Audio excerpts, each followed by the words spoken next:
ஆதியாகமம் அதிகாரம் 29 வசனம் 1. யாக்கோபு பிரயாணம் பண்ணி கீழ் தேசத்தியரின் தேசத்தில் போய் சேர்ந்தான். வசனம் 2. அங்கே வயல்வெளியிலே ஒரு கிணற்றண்டையின் அதன் அருகே மடங்கியிருக்கிற 3 ஆட்டு மந்தைகளையும் கண்டான். அந்த கிணற்றிலே மந்தைகளுக்கு தண்ணீர் காட்டுவார்கள். அந்த கிணற்றின் வாய் ஒரு பெரிய கல்லினாலே அடைக்கப்பட்டிருந்தது. 3 வசனம். அவ்விடத்தில் மந்தைகள் எல்லாம் சேர்ந்த பின் கிணற்றின் வாயில் இருக்கும் கல்லை மேய்ப்பர் புரட்டி ஆடுகளுக்கு தண்ணீர் காட்டி மறுபடியும் கல்லை முன்னிருந்தபடியே கிணற்றின் வாயிலே வைப்பார்கள். 4. யாக்கோபு அவர்களை பார்த்து, சகோதரர்களே, நீங்கள் இவ்விடத்தார் என்றான். அவர்கள், நாங்கள் ஆரோன் ஊரார் என்றார்கள்.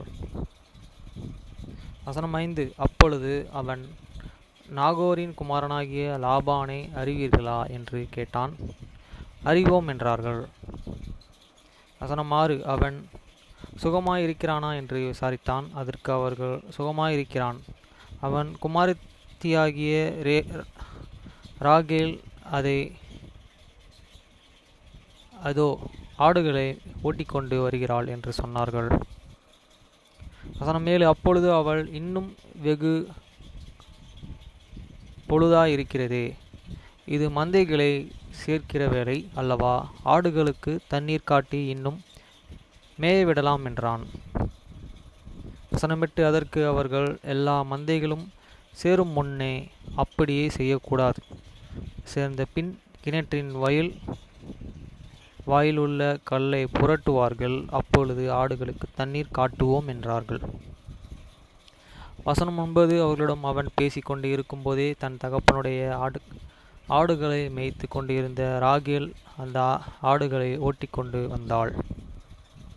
வசனம் 10. யாக்கோபு தன் தாயின் சகோதரனான லாபானுடைய குமாரத்தியாகிய ராகேலையும் தன் தாயின் சகோதரனாகிய லாபானின் ஆடுகளையும் கண்டபொழுது யாக்கோபு போய் கிணற்றின் வாயிலிருந்த கல்லை புரட்டி தன் தாயின் சகோதரனாகிய லாபானின் ஆடுகளுக்கு தண்ணீர் காட்டினான். வசனம் 11. பின்பு யாக்கோபு ராகேலை முத்தம் செய்து சத்தமிட்டு அழுது. 12. தன் அவள் தகப்பனுடைய மருமகன் என்றும் ரெபெக்காளின் குமாரன் என்றும் ராகேலுக்கு அறிவித்தான். அவள் ஓடிப்போய் தன் தகப்பனுக்கு அறிவித்தாள். வசனம் 13. லாபான் தன் சகோதரன் குமாரனாகிய யாக்கோபுடைய செய்தியை கேட்டபொழுது அவனுக்கு எதிர்கொண்டு ஓடி அவனை கெட்டிக்கொண்டு முத்தம் செய்து தன் வீட்டுக்கு அழைத்து கொண்டு போனான். அவன் தன் காரியங்களை எல்லாம் விவரமாய் லாபானுக்கு சொன்னான். வசனம் 14. அப்பொழுது லாபான், நீ என் எலும்பையும் என் மாமிசமானவன் என்றான். 1 மாதம் வரைக்கும் யாக்கோபு அவனிடத்தில் தங்கினான்.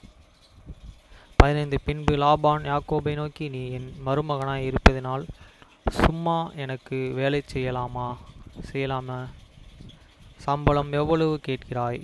சொல் என்றான். வசனம் 16. லாபானுக்கு 2 குமாரத்திகள் இருந்தார்கள். மூத்தவள் பெயர் லேயாள், இளையவள் பெயர் ராகேல். 17. லேயாளுடைய கண்கள் கூச்ச பார்வையாயிருந்தது. ராகேலோ ரூபவதியும் பார்வைக்கு அழகானவளுமாயிருந்தாள். 18. யாக்கோபு ராகேல் பேரிலே பிரியப்பட்டு, உம்முடைய இளைய குமாரத்தியாகிய ராகேலுக்காக உம்மிடத்தில் 7 வருஷம் வேலை செய்கிறேன் என்றான். வசனம் 19. அதற்கு லாபான், நான் அவளை அந்நிய புருஷனுக்கு கொடுக்கிறதை பார்க்கிலும் அவளை உனக்கே கொடுக்கிறது உத்தமம். என்னிடத்தில் தரித்திரு என்றான். வசனம் 20. அந்தபடியே யாக்கோபு ராகேலுக்காக 7 வருஷம் வேலை செய்தான். அவள் பேரில் இருந்த பிரியத்தினாலே அந்த வருஷங்கள் அவனுக்கு சஞ்சல நாளாக தோன்றினது. வசனம் 21. பின்பு யாக்கோபு லேயாளை நோக்கி, நான் என் நாட்களில் நிறைவேறினபடினால் என் மனைவியினிடத்தில் நான் சேரும்படி அவளை எனக்கு தர வேண்டும் என்றான். வசனம் 22. அப்பொழுது லாபான் அவ்விடத்து மனிதர்கள் எல்லோரையும் கூட்டிச் சேர்த்து விருத்த சேதனம் பண்ணினான். வசனம் 23. அன்று இரவிலே அவன் தன் குமாரத்தியாகிய லேயாளை அழைத்து கொண்டு போய் அவனிடத்தில் விட்டான். அவளை அவன் சேர்ந்தான். வசனம் 24. லாபான் தன் வேலைக்காரர்களாகிய சில்பாளை தன் குமாரத்தியாகிய லேயாளுக்கு வேலைக்காரியாக கொடுத்தான். வசனம் 25. காலையிலே இதோ அவள் லேயாள் என்று யாக்கோபு கண்டு லாபானை நோக்கி, ஏன் எனக்கு இப்படி செய்தீர்? ராகேலுக்காக அல்லவா உம்மிடத்தில் வேலை செய்தேன், பின்ன ஏன் எனக்கு வஞ்சகம் பண்ணினீர் என்றான். வசனம் 26. அதற்கு லாபான், மூத்தவள் இருக்க இளையவளை கொடுப்பது இவ்விடத்து வழக்கம் அல்ல. வசனம் 27. அவளுடைய 7 நாளை நிறைவேற்று, அவளையும் உனக்கு தருவேன், அவளுக்காகவும் நீ இன்னும் 7 வருஷம் என்னிடத்தில் வேலை செய் என்றான். வசனம் 28. அந்தபடியே யாக்கோபு இவளுடைய 7 நாளை நிறைவேற்றினான். அப்பொழுது தன் குமாரத்தியாகிய ராகேலையும் அவனுக்கு மனைவியாக கொடுத்தான். வசனம் 29. அப்பொழுது லாபான் தன் வேலைக்காரராகிய பில்காளையும் தன் குமாரத்தியாகிய ராகேலுக்கு வேலைக்காரியாக கொடுத்தான். வசனம் 30. யாக்கோபு ராகேலையும் சேர்ந்தான். லேயாளை பார்க்கிலும் ராகேலை அவன் அதிகமாக நேசித்து இன்னும் 7 வருஷம் அவனிடத்தில் சேர்ந்தான். வசனம் 31. லேயாள் அற்பமாய் எண்ணப்பட்டாள் என்று கர்த்தர் கண்டு அவள் கர்ப்பந்தரிக்கும்படி செய்தார். ராகேலோ மலடியாய் இருந்தாள். வசனம் 32. லேயாள் கர்ப்பவதியாகி ஒரு குமாரனை பெற்று கர்த்தர் என் சிறுமியை பார்த்தருளினார், இப்பொழுது என் புருஷன் என்னை நேசிப்பார் என்று சொல்லி அவனுக்கு ரூபன் என்று பெயரிட்டாள். வசனம் 33. மறுபடியும் அவள் கர்ப்பவதியாகி ஒரு குமாரனை பெற்று நான் அற்பமாய்